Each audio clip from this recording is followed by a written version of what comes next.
Ilahe awigna mastu purnama sidhem Aum awigna mastu purnama sidhem silat meriwang jagat karana sirang tandha kawisisaning bisana sono sinambung laning lebih semakses tantulang baik buddha jinandur tutur katulat tutulat mereh kapteng paradya ini sedung upama parameng niskara karo nudya tuying jaman Purwa mangga tekap usana ning duwi tetawengging perambang matumpa-tumpa marma panggung sang marahing kata segebyar dumadining Mayang Purwa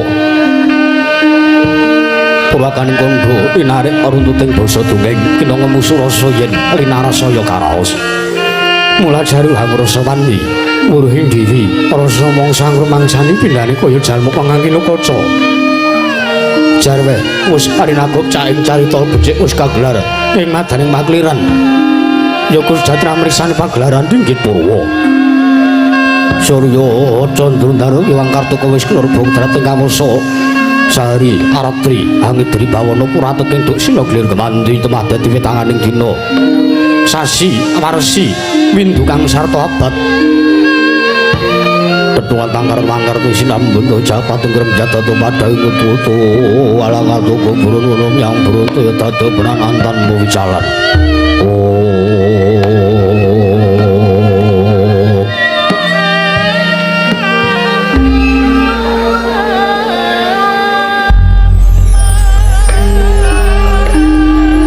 padang tawana sinari sang bangker nanging arsa berbawani jagat munggung jagat wetan mungung nganganmu keraban merngangah lamun kayak saya ndilat-ndilato bumi saya dangu sumur sang bangker kata semebelakanan gini dengan bangai siku jentara kaburbawan sinari sang bang basolto tanam dukaton ijo royo-royo manggu gunung kangkaton biru moyo-moyo pucahing gunung timulan gendanu kasiring Prabancana lenggat lenggut nganti kaya gunung Makutha Mega tanpa tawis dangu selain kawula tasih tinwara sanga piya buka garap tegal sawahe anglur sira tanam wedha sinambi sendonan sesindenan mikul karo kunanggiring raja kayane sawahe berbagan sumur wangi sang bangarka sedangu inggil wis katon melok sinari jagat Duno genggeng plat papat loro kidul wetan yang ulun sinaring jagat yang sami rebut yodo rebut tejo rebut kekuwung parandiri tatan wonten ing amat dari kekuwung kerja negari Ngastina ya negari Gajahhoya ya negari Kuru Candala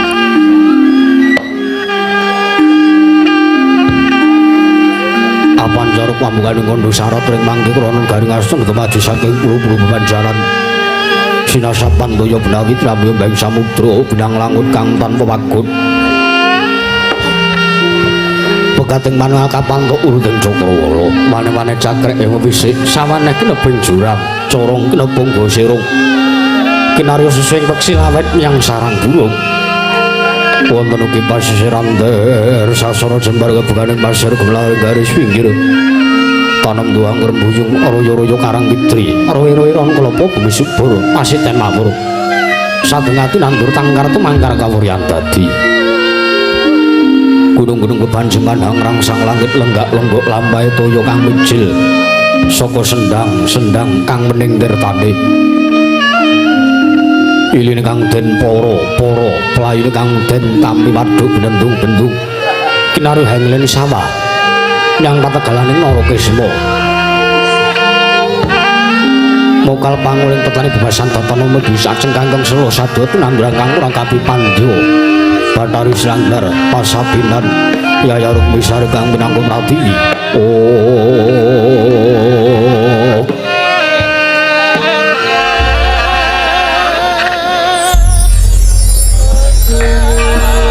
tegal nurungga kluncing mangan buhi kodhongan diambi kowe nganti kaya manglung wit-witane polo kependhem polo kesimpar polo gumantung sadotan kuci wajinawi buku langkang mawis sarasanding diri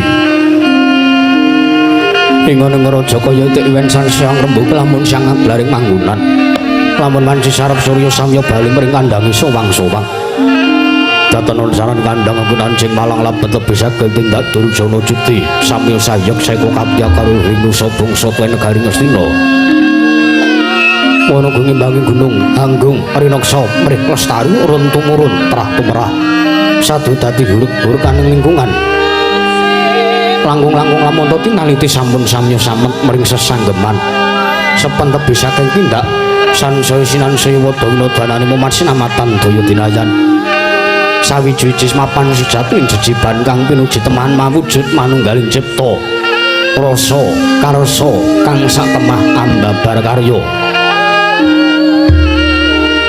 ki binasaken garing asna aku semula mancik mring jaman sono panjang kunjung pasir pamitra sinawi kemari pa karta tata turta raharja dasan guru kang njaba padang jagat tidur kuku setor tato kuncarane turta kasusuring manca praja lah sinanda wahu ingkang parangasta pusareng adil bangsa negari Ngastina wenanging den ucapna dosana mani Sangrata dosa 10 nama wis mestani dijuluk Sangrata Prabu Duryudana ya Sangrata Prabu Jaka Pitana ya Jaya Pitana ya Kurawendra ya Sang Purwatri Dastra Jaya Sang Gendari Suta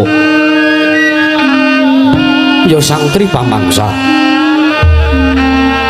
Pradin mangke Sangrata Senggan Madaring Damparjana datan montor-montor sipating Bathara Yaya Sang Hyang Bathara Wirut dewaning kasugihan Jawanta binayang-bayang sang janing para hapsara hapsari kawis nalpa pandir sagunggang samya semewa yayah roping samudring bedharatan wadatan kantun miswane sang janing manung tungguling paraja negari Ngastina ing sampun katingal piswanira Mungkin keparang caket dening mangan sumuh nindya mantri pangreksa muka Pati negari Ngastina pidalem ing plasa Jenar nenggi Sang Rekyana Patih Harya Sengkuni ya Harya Suman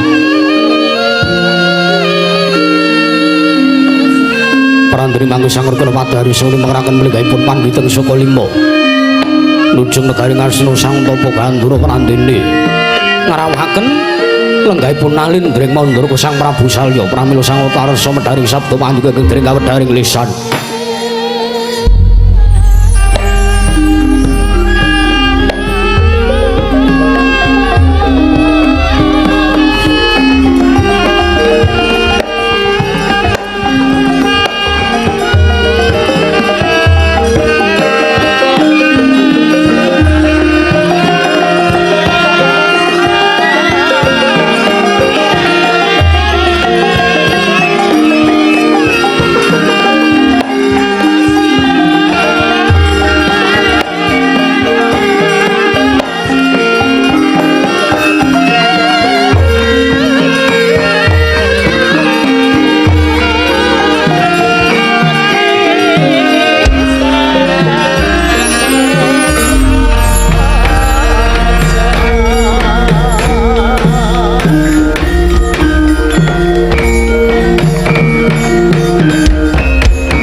tetan padang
Sritinon neng pasewakan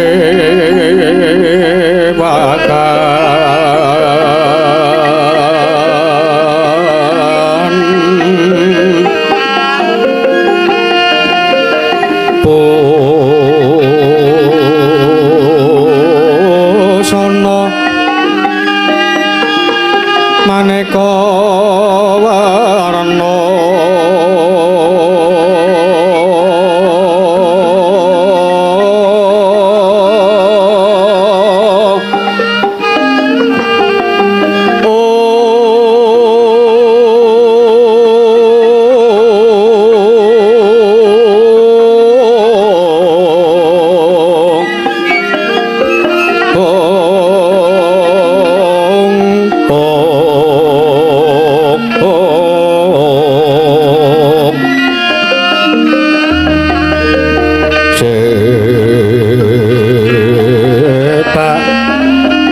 Puspitanggu kyono yang manjra sarwarukmo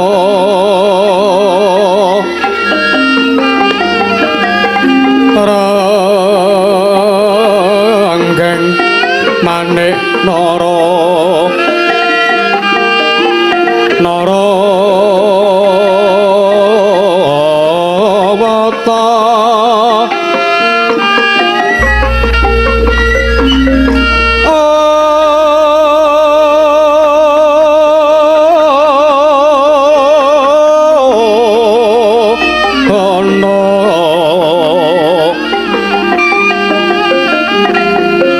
Prabanya kang sumirah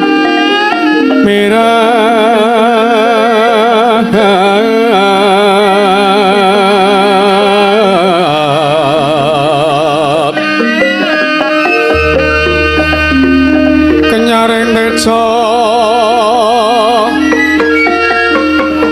leliwaran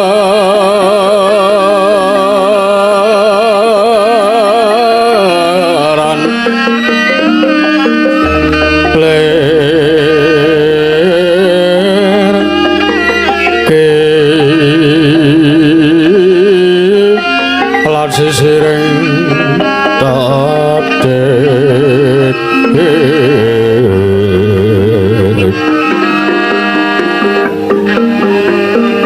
wimbo kekondo amre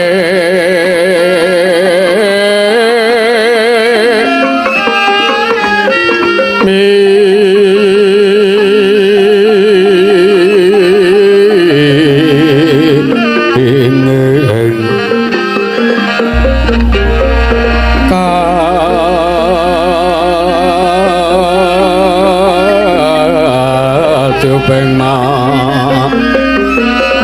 roto mondo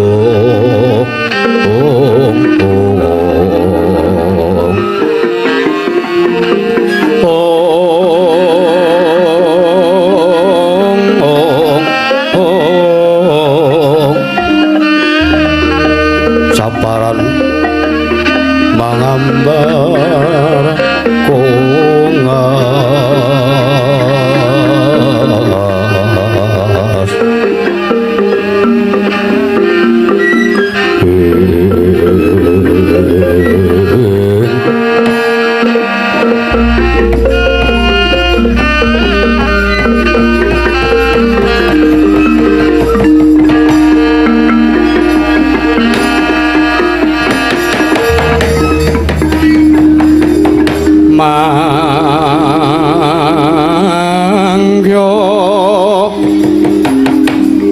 Derajateng praja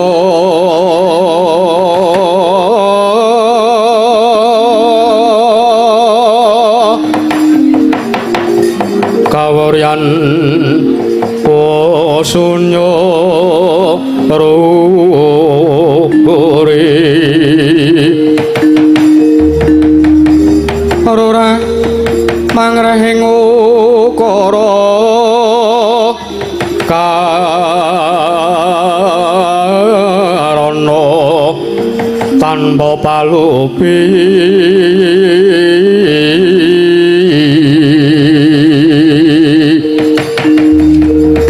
atilar silastuti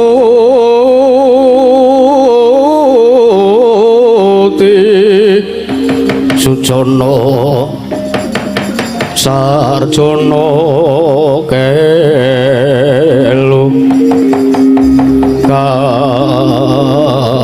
kalulun kala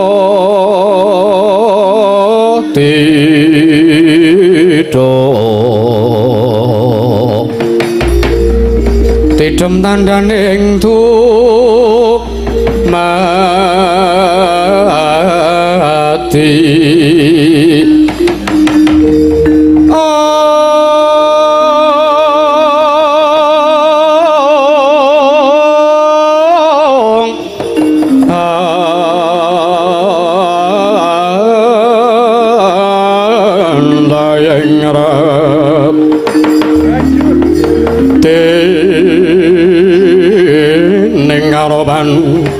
Orobito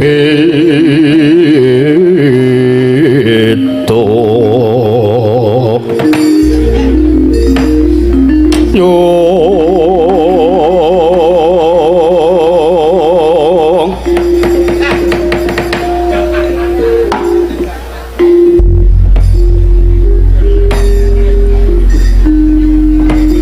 Yaestu karo jagat manik raja diwaku Purwanggi Paman Patih Harusengguni Paman Patih Ploso Jenar Paman Patih Harusuman ayo dadi kaget pekenira si Paman Patih Harusengguni wonten sira ingsun piji wenten ngajengan pandira Paman Patih Harusengguni kawula ana ninggih nggih diwaji semban kula pengayoman kula wonten ing Madyapada Prateng Delahan Gusti kula Sang Nata anak Prabu Duryudana inggih anak Prabu Jakapitana. Nyawa-nyawa jimat sesembahan kula nggih kepareng paduka miji dhateng pisanipun ingkang paman ing kepatihan. Saestu ing jawi sanget damel kwatosing manah pindharan salomba pinanjering alun-alun. Kumitra caruk maras. Nanging cemeplong raos sing manahipun ingkang paman sareng kula sak pejagong kelawan paduka lan nampi pandhangu paduka. Manahipun kang bapa tebih saking raos kemarasan nggih diwaji sembahan kula pengayoman kula wonten ing Madyapada anak Prabu Jakapitana marang kula nyadeng dawuh kawula ana ninggih katiparan jeneng para paman Patih Harusengguni ingsun percaya lan ingsun pitayuna dadi batal wakil ingsun Warata Dyagi Pranata tata rakit kawrajan negara Ngastina atana mring panjenengan ingsun samandha jenengan ingkang karempin Paman Patih Harusengguni nuning nggih paduka menawi paduka dangu dhateng kawontenaning kawrajan wonten negaring Ngastina nggih para kawula samya sayeksa kakati akaluring nusa bangsa tuwin negaring Ngastina mandhapipun dumateng para abdi prajuritan ing boten kendhat nyenyo tansah gladhen olah kridaning kaperang sawanci-wanci praja paduka anak Prabu Jakapitana katempuh parang muka tartentu boten badhe anggep kunca paduka anak Prabu Jakapitana Nggih kaparing ingkang paman remuk kasawurna putung sumangga kabandhemna kawula ana ninggih.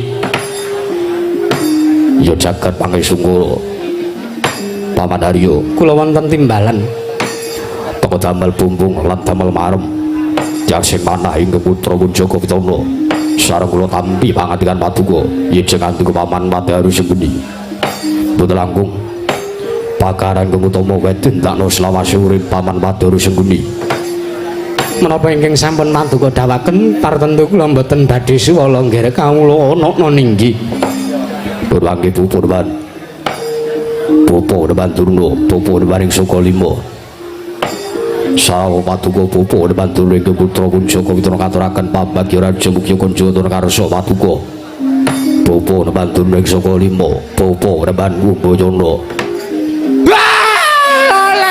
Lole kena swaru gembal manyar-manyar doneng dungkel Arana alasati wanah.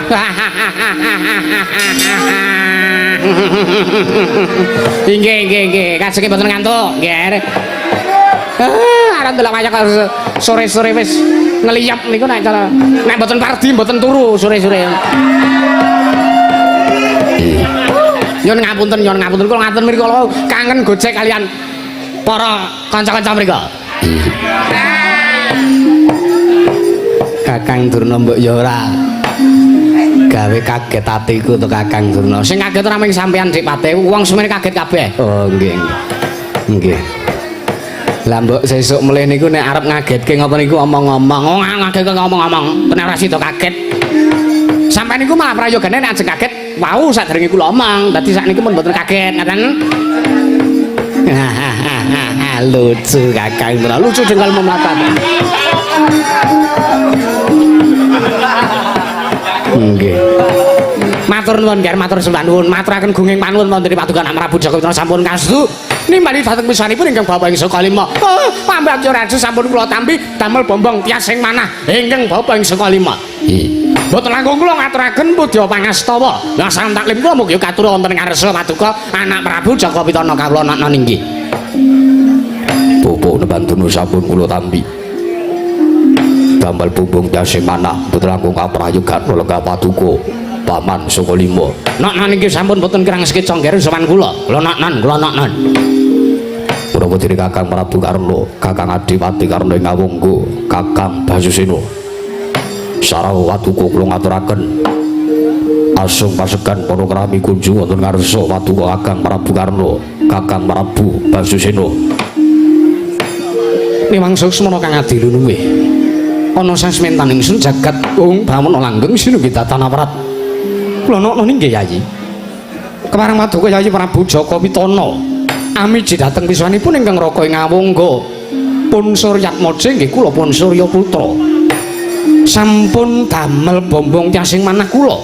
Teka paduka Yayi Prabu Jaka Pitana misungsungaken asung pasegan Manakrami. Sampun kunjuk wonten ngarsanipun Kang Raka. Mboten langkung kendela sami-sami Yayi.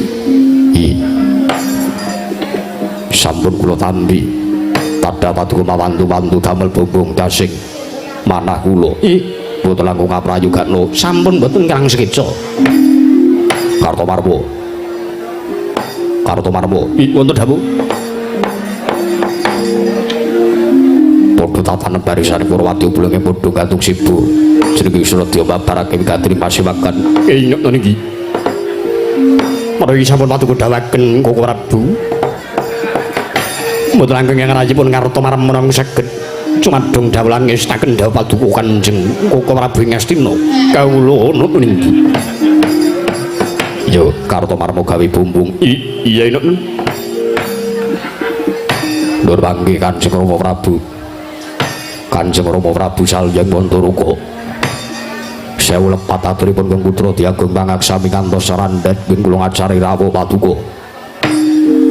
Namung pamujinipun Kang Putra rawuh paduka Kanjeng Rama Prabu salya rawuh wonten karingestu mugi kinandenan karaharjan Rama Prabu salya. Ya jagat pangestu rayu Bathara jagat Pandendra Jala Dewaku. Ya waladalah. Yo. Iki kere.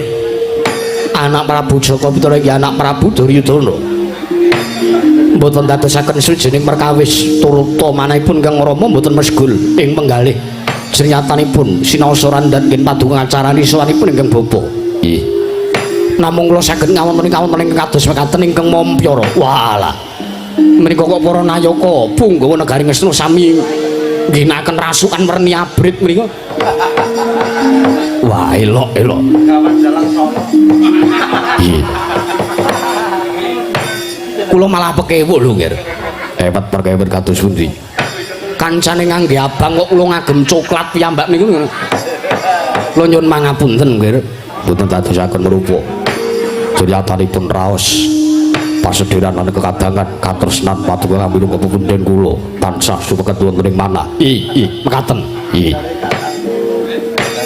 mboten langkung kula ngaturaken salam taklim kula mugi katura inggih nggih sampun kula tampi damel bumbung jasing manah kula Rama Prabu lan nuwun sewu anak Prabu Duryudana anak Prabu Jaka Pitana kula wonten paring adhawuh sampun ngantos kula kanggep lancang lan sampun ngantos damel kuci wae manah paduka anak Prabu Jaka Pitana wontenan kula wantun matur ingkang kados mekaten menika mangke kula menika namung badhe ndangu kok nggih kula menika namung badhe nyuwun dawuh paduka kula menika namung badhe nyuwun pangandikanipun anak Prabu Jaka Pitana menika saged nemahi lan numusi dhateng menapa ingkang dados wigatosing pasewakan lan kenging menapa pasewakan negari Ngastina sak mangke teka nimbali dhateng pisanipun ingkang Rama ing Mandaraka kula tak nyuwun dawuhipun nggih anak Prabu Jaka Pitana lungging mekaret lan sami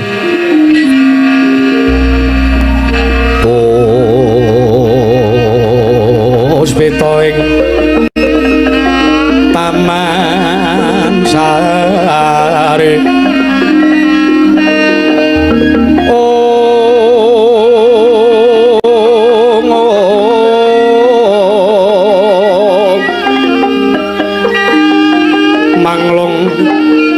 manlungsung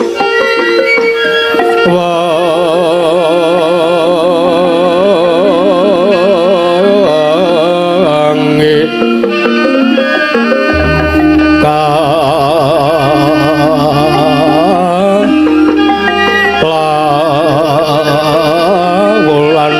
lindadari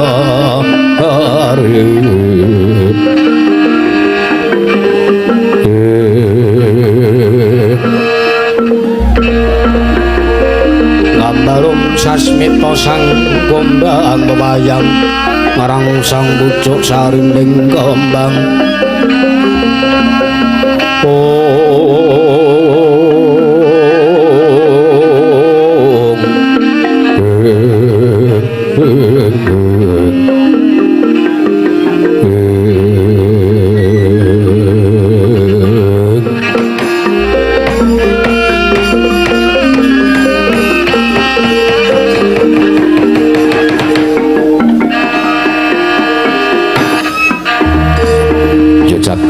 Tungkoro Rama Prabu Salya kula wonten timbalan nggih paman Padharu Sengkuni kula wonten dawuh nggih Bapa Pandurna kula wonten dawuh nuwun sewu nyuwun pangapunten estu kemawon tanpa kula matur wonten karsa sing andika samping sami rawuh mesti kemawon jekandika sami sampun sami pirsa menapa ingkang dados leketaning manah kula wonten kula nggadahi pasemon ingkang sajak kujiwa ing manah Sungkawa tiasipun Kang Putra pun Jaka Pitana Rama Prabu kula nyuwun dawuh lho mangke riyen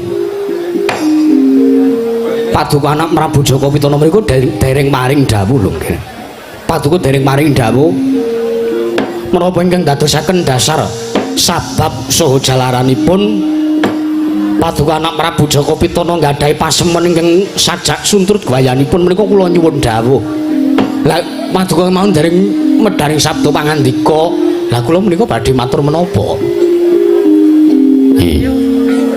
sing cetha to nggih panjenengan menika menawi paring dawuh menika nuwun sewu menika dipun rawuhi dening Ingkang Rama Maresepuh ing Mandaraka inggih menika pun sinuwun Prabu Salya.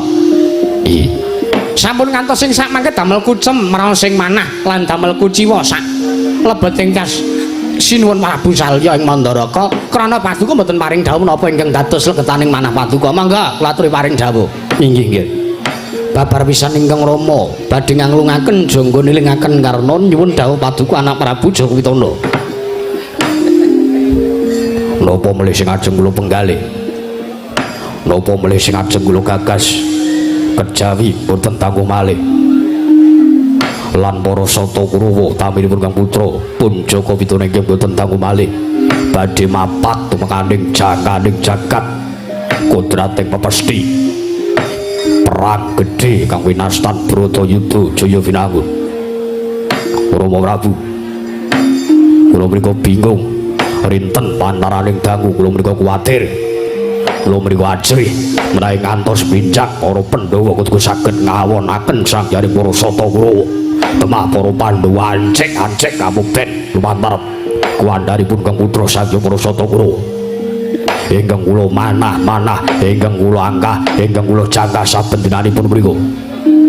Kados pundi serananipun para Pandhawa saged glasah dadi babatan pacing nalika perang Bratayuda wonten madaning Tegal Kurukshetra.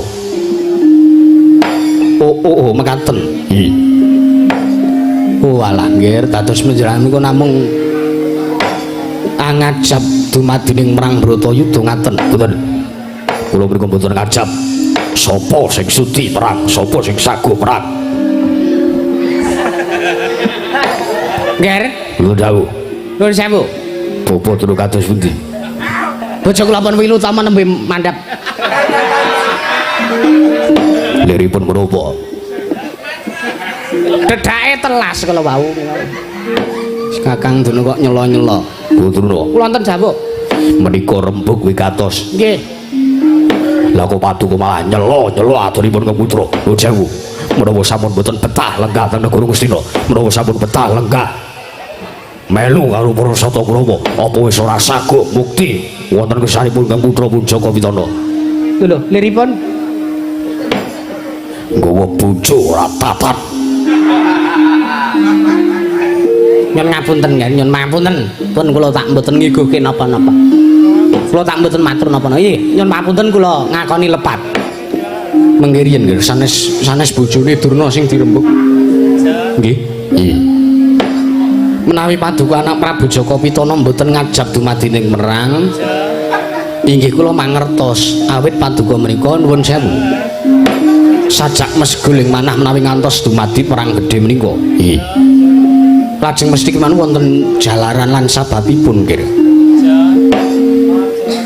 Perang Bratayuda menika dumadi sakderengipun perang menika lumampah menika miturut kabar ingkang kula tampi menika kedah wonten duta agung. Lah menika nggih badhe kula suwunaken pirsa dhateng ngarsa paduka. Lah rak ngaten kecandhak perkawisipun. Nggih.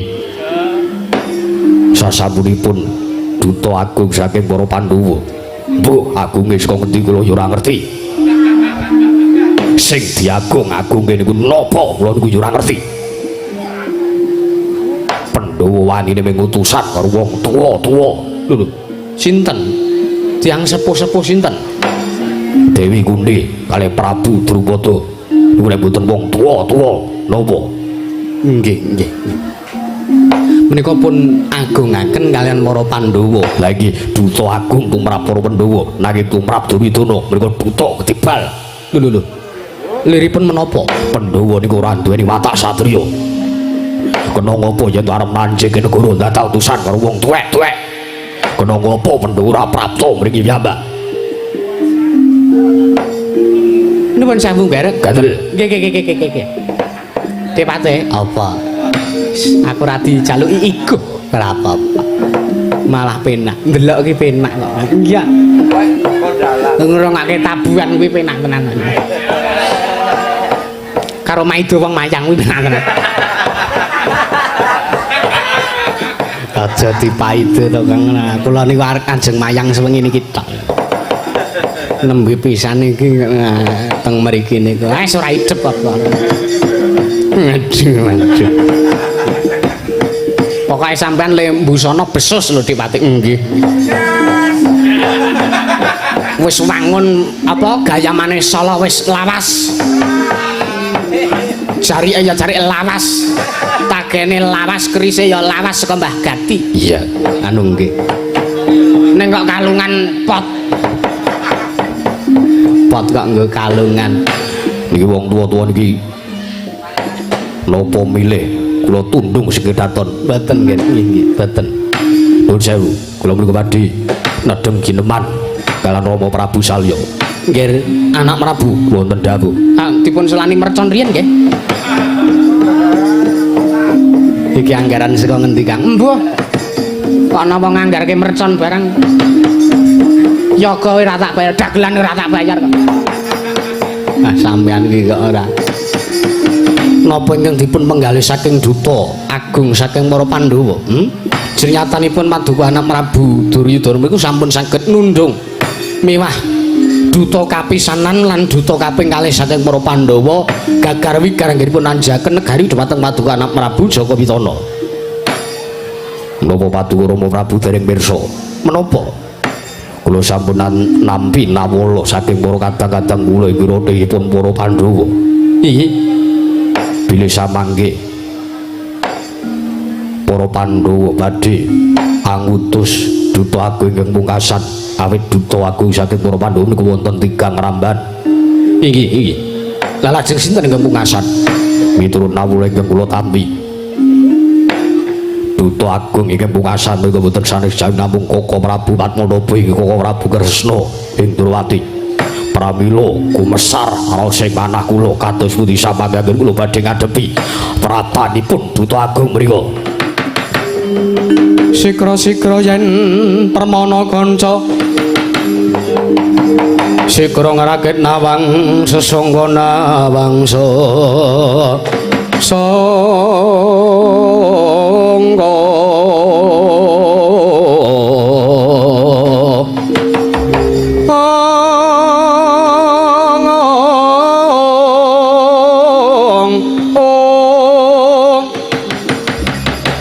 Katriku mulung mangrembak ing wadya kurta kurare kagiri-giri ro nanggana magawe gelar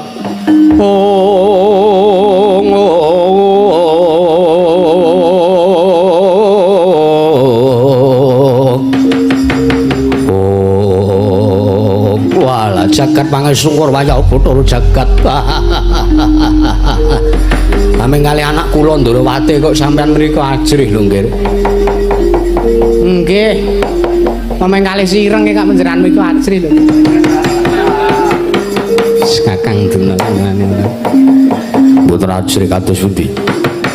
Prabu Kresna mriku piyai lantip panggraita.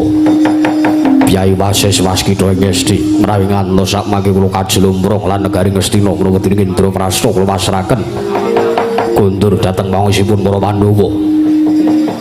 Para Sata Kura kedah mapan dhateng negari pundi? Lho nuwun sewu, menika ingkang dipun rembag dening Duta Agung menika rak namung mesthekaken Bratayuda siyos napa mboten? Nggih to? Iya. Menawi Paduka anak Prabu Jaka Pitana masrahaken negari Ngastina dhateng pangesipun para Pandhawa teges negara dibalekke. Niku mesthekaken lan mertandaken bilih perang Bratayuda mboten siyos.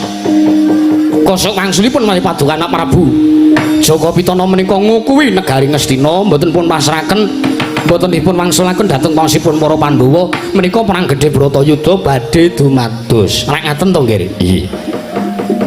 Ingkang kula bingung mriku. Kados pundi? Menawi perang gedhe Bratayuda dumados para Sata Kura badhe nemahi perang. Lho lha kados pundi nyatanipun Paduka umami sampun saguh ngukuhi negari Ngastina nggih kedah dumadi perang. Nanging menawi perang Bratayuda boten siyos lan negari pun wangsulaken dhateng pangesipun para Pandhawa, para Sata Kura kedah mapan dhateng pundi? Prabu. Walah. Walah jebul arek ngrembak menika namung mekaten to nggih. Mengiriyen. Paduka anak Prabu Jaka Pitana menika kok kuwatir menggalih babakan kahanan keprajan. Paduka anak Prabu Jaka Pitana kok kuwatir menggalih babakan Kurawa arep urip nang endi, Kawula Ngastina arep urip menang endi. Nuwun sewu, nuwun sewu. Kula aturi mas paosaken ingkang Rama ing Manduraka. Kula menika tiyang sepuh lho nggih. Kula menika wong tuwa, kula niki wis tuwa, kula niki wis nuwun sewu. Sampun boten mantos, sampun boten mantos. Jangan-jangan menika kula niku wong tuwa bangka tuwek keklek. Menawi kula sak mangke taksih mengku kebawat keperintah negari Manduraka, kula niki pun tuwa, kawula kula saya akeh, kula niku pikiran kula niku saya kebak. Malah mungkin namung sasar susur buyar anggen kula mengku sangganing para kawula sak negari Manduraka. Lah wondene menapa kula matur kados mekaten menika kula wau, kula nyuwun sewu nggih, nyuwun sewu. Menawi midhangetaken lan menawi ndaraturipun ingkang Rama lho menika. Negari Ngastina lan Ngamarta kula aturi konduraken dhateng maosipun para Pandhawa. Lajeng sak mangke Kurawa, inggih Paduka sakadang Kurawa badhe mapan wonten pundi? Nyuwun sewu. Kula lila lereh keprabon nggih. Kula lila lereh keprabon. Negaring Manduraka kula aturi nglenggahi. Paduka kula aturi madheg nalendra wonten negaring Manduraka nggih.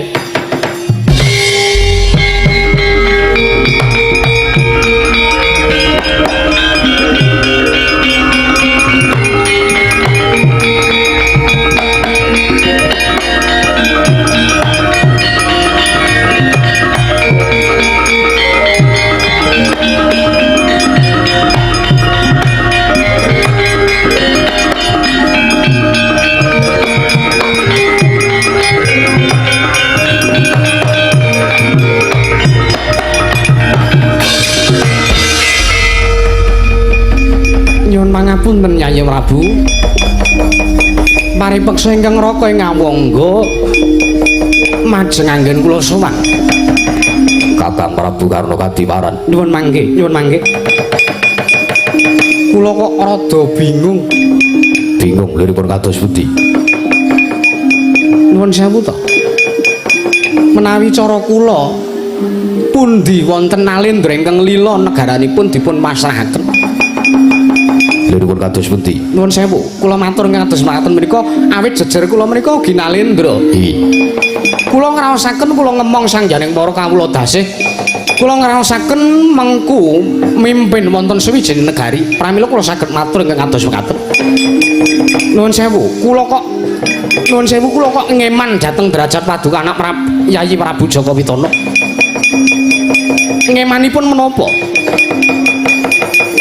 Paduka menika nalendra Gong Binetara rikala badhe lenggah wonten negari Ngastina menika mawi srana ingkang rekoso mawa pangorbanan ingkang ageng tumrap sangjaning para kawula. Nanging kenging menapa sak menika negari Ngastina namung teka dipun masrahaken semprung dhateng pangaosipun para Pandhawa. Lajeng Paduka menika nalendra Gong Binetara kok trima mong nglungguhi dampar silian. Paduka menika nalendra lho Yayi. Paduka menika aratu kedah nglenggahi bawa leksana menapa badhe kasembatan lan menapa sak mangke mboten badhe damel kucem asmaning Paduka Yayi Prabu Duryudana. Ning atasipun nalendra kok mung nglungguhi negara silian, nglungguhi dampar silian mriku nuwun sewu. Kula ngeman dhateng derajat Paduka Yayi Prabu Duryudana mriku ingkang ping pisan, ingkang kaping pindho nuwun sewu, nyuwun sewu. Walah, kula kok ngrumangsa, kula niku rumangsa kula rumaos dada kula menika dipun kilani dening Paduka Yayi Prabu Duryudana. Liripun menapa? Ngastina menika tasih kagungan senopati. Ngastina menika gadah senopati inggih kula menika senopati negari Ngastina. Kenging menapa kula mboten dipun utus manjer gendera perang. Ngecak perang gedhe Bratayuda mengsah Sangyapura kadang Pandhawa. Nuwun sewu, blaka suta kula mesgur. Kula gelo. Kejawi saking menika menapa kula sajak sampun boten pun pitados dening Paduka Yayi Prabu Jaka Pitana malih. Awit menapa Paduka Yayi Prabu Duryudana menika langkung mijanget mewah langkung pitados dhateng ngendikanipun tiyang sepuh ingkang nuwun sewu lho menika amin sewu. Midanget dhateng panjenenganipun tiyang sepuh ingkang boten nggadhahi kekiyatan menapa-menapa. Liripun menapa kula matur mekaten. Wong tuwa niku sing digunakake dasar sing digunakake menika namung paseduluran. Sapa wong tuwa sing ora ngajap antarane para Pandhawa lan Kurawa menika saged rukun nuwun sewu sejatosipun atur kados menika ngaten menika kula namung nutupi dhateng karingyanipun wong tuwa menika kula wau pangandikan kados ngaten menika kula namung nutupi dhateng karingyane tiyang sepuh awit mboten saged malih nindaken paperangan Yayi.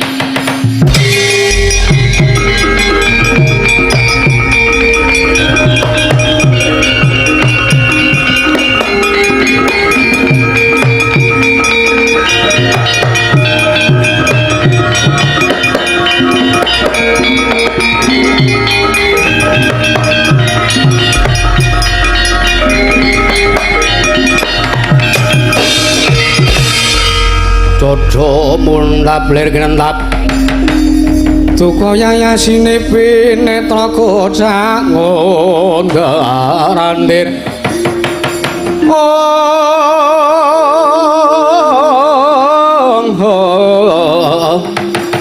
Jojo bang mawinga-winga yen sinaben marang sagedeng walah jagat pangestu rayu Bathara jagat Karna Karna kula wonten dawuh Rama Prabu walah keparat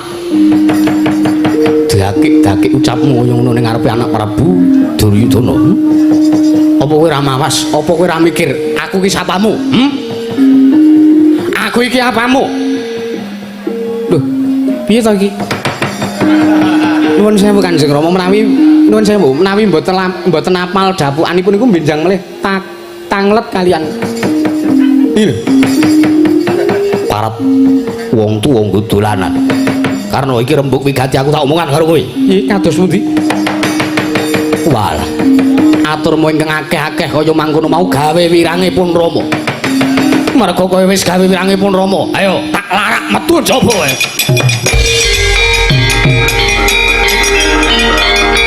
ayo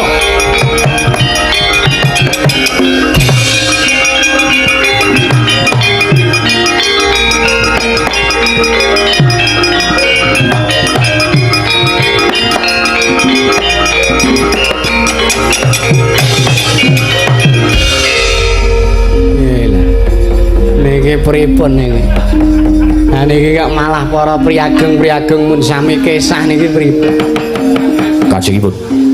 kajengipun wah lata paman Sengkuni kula wonten dawuh nggih kula rada marem kados pundi kula nggadahi rasa lan kula wiwit nggadahi anteping tekad awit Kakang Prabu Karna ingkang sakmangke badhe nyengkuyung dhateng lekasipun Kang Putra mekaten nuwun sewu nggih kepareng mingset sawetawis anggen kula sowan awit kula mireng ala ing sangya para kawula dasih ingkang sami ngandhakaken bilih Duta Agung ingkang kaping 3 inggih Duta Agung kang pungkasan sampun tumedhak wonten negaring Astina kula aturi tata samapta ing gati sawegeng diri nggih anak Prabu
ombak lumembak ombak ing samudra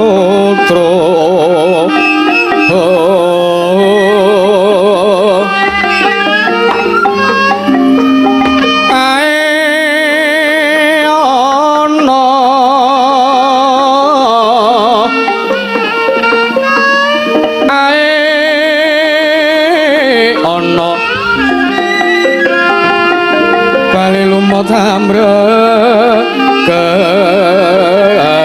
kanggang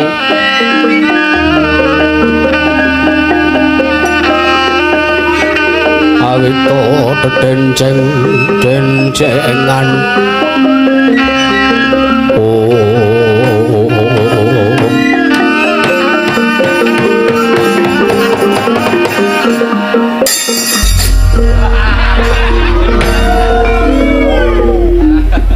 Paman Durna kenging menapa midak miring nggih ngapunten.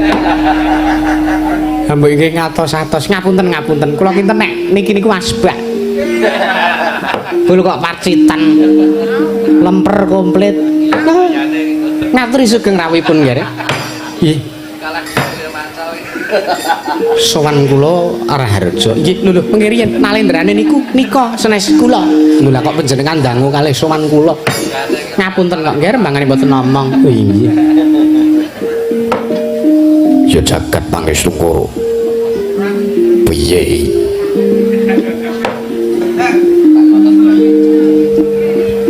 Ayo ke amang. Panjenengan menika kalih ratune kok kaya ngoten. Wah. Ya jagat pangestu karo. Yayi. Nuwun sewu. Yayi Prabu. Yayi Prabu Jaka Pitana. Yayi Prabu Duryudana. Wah, jagat pangestu karo. Yayi Prabu. Yayi Prabu. Jagat pangestu wonten dawuh. Nuwun sewu panjenengan menika sumurup kula sowan wonten kedaton negari Ngastina kok sajak bingung raos sing manah menika. Mboten. Wah. Mboten kinten babar pisan sesembahan kula tiyang agung Ndorowati sampun rawuh Duta Agung ingkang pungkasan saking para Pandhawa sampun kemarang rawuh tedhak wonten negari Ngastina. Wah, mbok ampun ngaten. Kula kados mekaten niku namung netepi dhateng menapa ingkang dados panyuwunanipun kadang-kadang kula pun para Pandhawa. Nggih. Kula rawuh. Kula wonten dawuh. Sarawuh patungan Cengkaka Prabu Ndorowati marang kula ngaturaken putih pangarsa mugi kunjuk. Ih, nona nggih sampun kula tambi kaprayogaken sampun boten kirang sekeca. Nggih wilujeng rawuhipun. Lho kok diambali melih. Lho kajenge marem. Nek cara kula niku dipindho men rada kacek. Oh ngaten nggih. Wilujeng rawuhipun. Ih, Raharja sowan kula Bapak Durna. Ih. Salam taklim kula katur nggih nggih. Nggih sampun kula tambi prayogaken sampun boten kirang marayogi. Kok ora Bu? Kula wonten dawuh. Ya papunten kula najaken bab perkawis kuwi kados watu rawuh wonten negari Ngastina. Nggih kula wonten timbalan kados pundi? Menawi ingkang dados darunanipun teka samangke sengkan datan pupuyan rawuh wonten negari Ngastina wonten wigatos menapa? Ya jagat pangestu wayah Bathara jagat malah dalah. Kula kinten menawi paduka Yayi Prabu Duryudana menika anggape tuwin andhahar, tuwin anyu rasa nawala ingkang sampun kula aturaken. Nawala ingkang sampun pun aturaken Saptari kapengker ingkang pun tapak asmani dening inggih kadang kula ngamarta inggih menika pun Yayi Prabu Puntadewa. Kula kinten menawi nawala menika maduka bika. Nuwun sewu. Kok ora Bu? Kula wonten dawuh. Wontenipun kula matur mekaten mriku namung sinamuning samudana. Oh mekaten. Ih. Menapa malih Yayi kejawi kula menika nglampahi kewajiban lan tanggung jawab kula minangka pujangganing para Pandhawa inggih dinten menika kula madheg duta ingkang pungkasan ingkang dipun utus dening para kadang-kadang kula para Pandhawa kinenanjaken kawontenan kerajaan negari Ngastina menapa kemareng paduka paringaken kunduraken dhateng pangaosipun para Pandhawa menapa malah negaripun kukuwi kula nyuwun pangandikanipun Yayi Prabu Jaka Pitana ingkang saknyata sampun ngantos ing sakmangke pangandika paduka Yayi Prabu Jaka Pitana menika wolawali jeneng nyatanipun paduka menika Nalendra Sabda Brahmana Ratu. Kejawi saking menika sawan kula wonten negari Ngastina menika pun sekseni dening Jawata Catur ingkang sakmengke sampun parang nunggal sakrata wonten ing kreta Kyai Jaladara titian kula nalika kula sawan wonten negari Ngastina. Kula suwun pangandikanipun awit Jawata Catur inggih menika Hyang Pikula Narada Kanwa Janaka lan Hyang Pikula Rama Parasu ingkang sakmangke minangka seksi anggen kula badhe nanjaken kawontenan negari Ngastina pun pasrahaken menapa mboten lan menika minangka panentu lan menika minangka inggih menika niteni lagu menawi negaripun kukuwi teges Bratayuda kasembatan kosok wangsulipun menawi negara pun pasrahaken pun kunduraken teges perang gedhe Bratayuda wurung Yayi tan samar pamoring sukma sinukmaya winaya ing sepi sinimpen telenging kalbu pambukaning warana tarlan saking liap layaping aluyup pindha pecating sumbana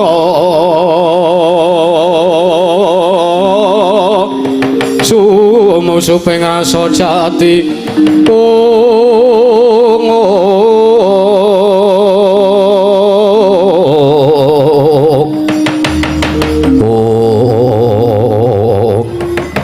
jagat Pangesungkara Kala Prabu wonten timbalan boten kinten babar pisan wah dewa tumput perkawis menika Lho Jawu kula boten wantun dolanan kula boten wantun matur ingkang wolawali pangandikan kula kaleresan meneh mekaten samangke kula aturi nyekseni kula boten ngukuhi negari Ngastina teges negari Ngastina kula wangsulaken kula kunduraken kula pasrahaken dhateng panguwasipun para Pandhawa lan sakmangke sengara kula goro sengara kula atur-dura awit atur kula menika pun sekseni dening para Jawata Kang Prabu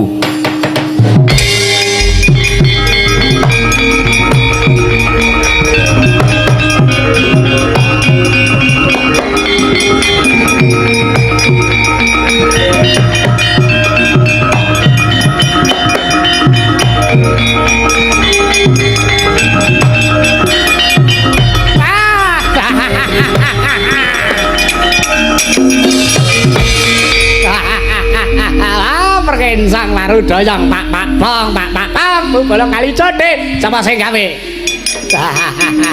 Kresna Sasinampurna kewajiban kita ngger Sasinampurna tanggung jawab kita Kresna yen ngono ulun sekseni perkara iki wis disekseni jagat yen to perang gedhe Bratayuda wurung ngger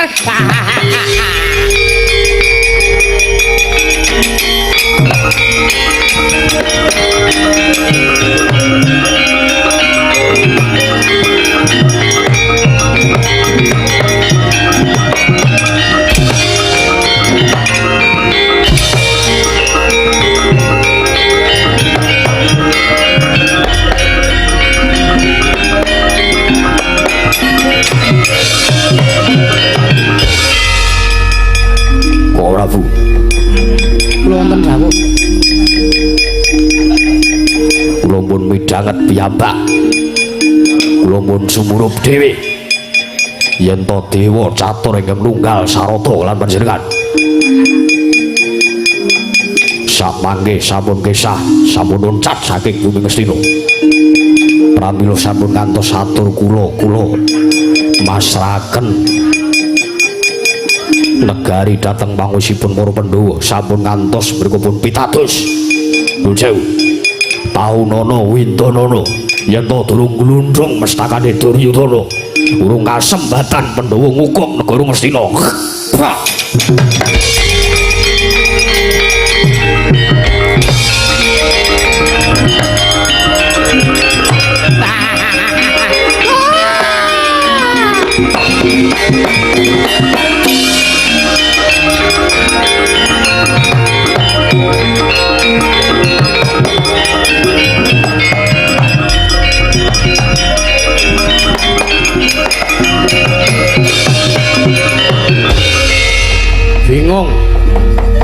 wiyasing manah Nata Ndrawati Sang Prabu Sri Bathara Kresna inggih duta agung kang pungkasan nalika semanten amenggalih dhateng pambeganipun Nata Ngastina ingkang mengis pambeganipun Sang Prabu Duryudana ingkang kaya-kaya wis ilang kamanungsane mengeti lelakon Sang Prabu Jaka Pitana njabel pangandikane sinambi kecoh wonten panggoning Sang Nata Prabu Sri Bathara Kresna nulya nilaraken kedhaton negari Ngastina gocaping mangke Sang Rekyana Patih Harya Sengkeni ingkang wis ngawe sang jaring para Sata Kurawa dampyak lakuning para Sata Kurawa gemrutuk ngruyuk saliyaning Nata Ndrawati ayo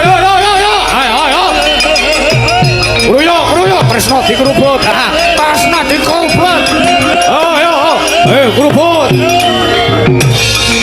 ayo Kresna kerubut ayo Kresna kerubut Kresna dikerubut ben kapok sisan Kresna ayo kerubut Kresna dikerubut ayo dikerubut ayo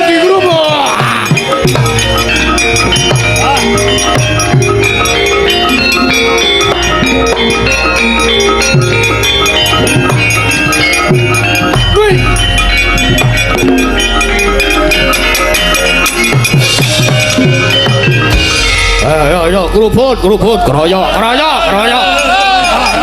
Kresna dikeruyuk Kresna dikeruyuk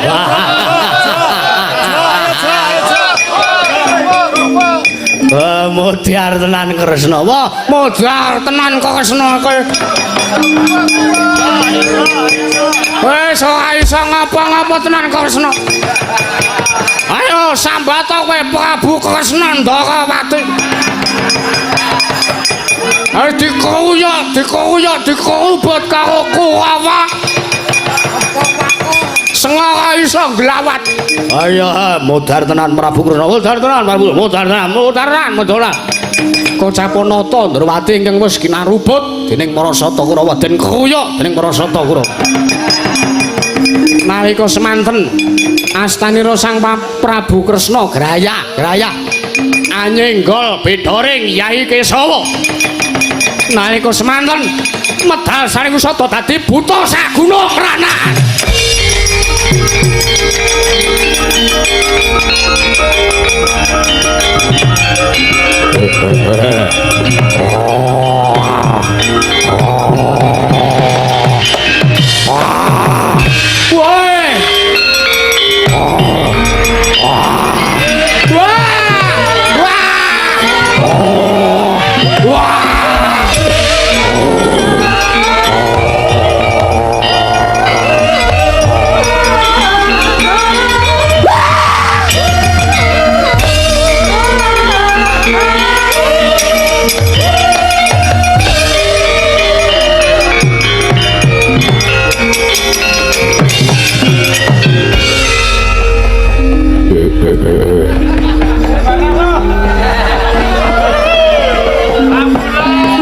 ora bayaran kok do mempeng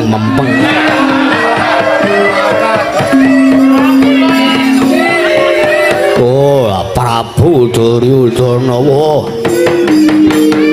pakartimu pancen sak ngisoring dlamakan kowe yo negara Ngastina wae dadi regejekana untale wae nggih kula aturi sareng nggih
Edian wah.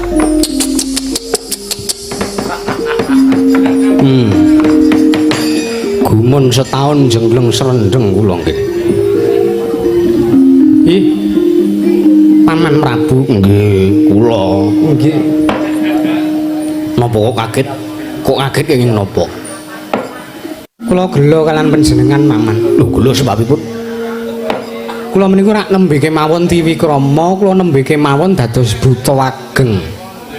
Nggih. Lah kok pun ndaken kamurkan kula menika ora anggen kula ageng menika ora namung sekedap to menika kula. Ah, sampeyan menika.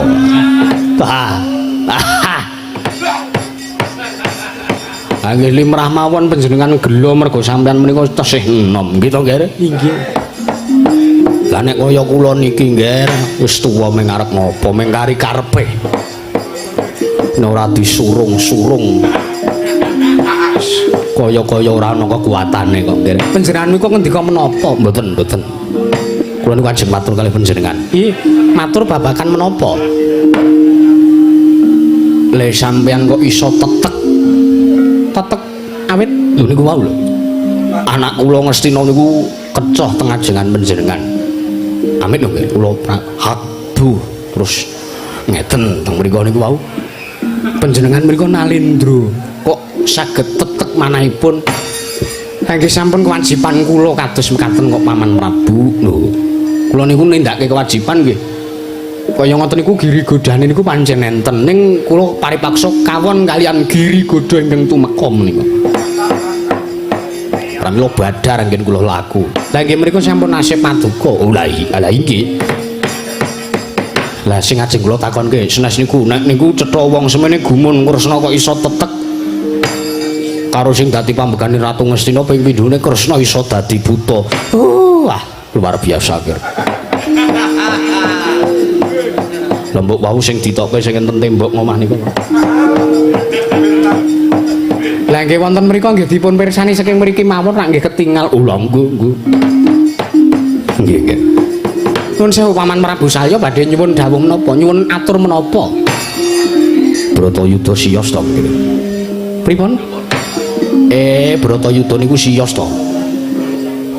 Lho, lah kirang mangertos. Ah, sampeyan niku ampun goroh lho. Iya.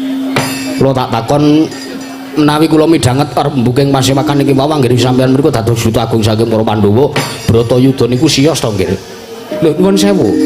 Bab janganing jagat perang Bratayuda menika siyos napa mboten menika namung gumantung Gusti kang karya loka Paman. Oh, ngaten. Nggih.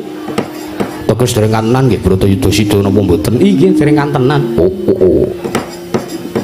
Nggih.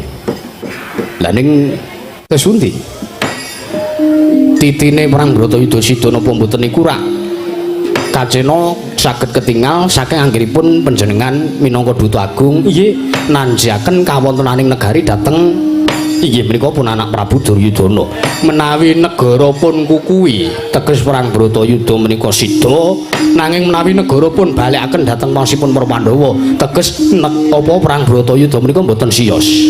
Inggih, pancen mekaten lha nggih. Lah kamangka niki wau negara pun kukuwi napa pun pasrahaken menika kala wau negari dipun kukuwi dening Yayi Prabu Duryudana. Lah nek ngaten perang Bratayuda sida. Lho, sinten ingkang matur siyos? Lho, niki wau lho. Ingkang matur siyos sinten? Lho panjenengan. Lho, kula mboten matur menawi siyos ngaten kok. Paduka namung nanjaken menawi negaripun kukuwi teges perang gedhe Bratayuda sida. Lah niki wau negara pun kukuwi napa masrahke? Dipun kukuwi teges perang gedhe Bratayuda sida napa mboten? Sida mboten. Ah, mbok ampun men slamince to nggih, panjenengan niku nalendra kok. Ampun. Kula pun ngerti. Ah. Inggih Paman, nggih. Kula niku wong tuwa iso nyingkiri blegungan. Nggih. Lah saniki kula tak takon mergo perang Bratayuda wis kelakon. Wis bakal kelakon teges perang Bratayuda bakal sida niku kula tak takon nggih. Kados pundi? Sesuk sing menang sinten? Lho. Menang napa? Lho perang niku lho. Jroning perang Bratayuda menika ingkang menang menika para Pandhawa menapa para Sata Kurawa. Lho kula mboten mangertos. Sampun guru sampeyan. Nuwun sewu. Nggih. Wonten ing cariyos-cariyos kapengker menika wonten tetembungan ugi. Nggih. Sura Sudira jayaning Kanangrat Subrastolah tekabing Darmastuti. Menika werdinipun menapa? Menika werdinipun gampilipun mekaten. Nggih. Sak digdaya digdayane barang kang ala ora bakal bisa menang yen to mungsuh barang kang becik. Lah tak takon nggih. Menapa? Teng mriki niku antarane Pandhawa kalih Kurawa niku sing apik niku Kurawa napa Pandhawa? Sing elek niku Pandhawa napa Kurawa? Sing elek Kurawa, sing apik Pandhawa.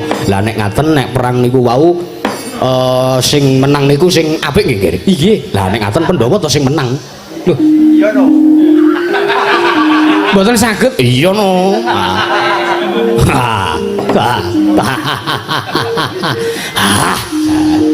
Kangen kula kalih sampeyan niku.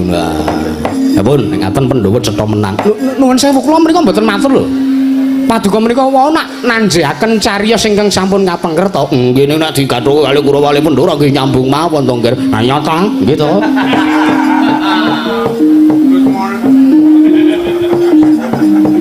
Nggih kula nderek mawon paman. Nggih, nggih. Pun nggih nggih gojekan. Nggih. Pisan melih kula ajeng matur. Kados pundi? Kula tak matur kalih sampeyan. Maturna anu paring jawab menapa? Kula titip anak kula. Sik nggih. Napa?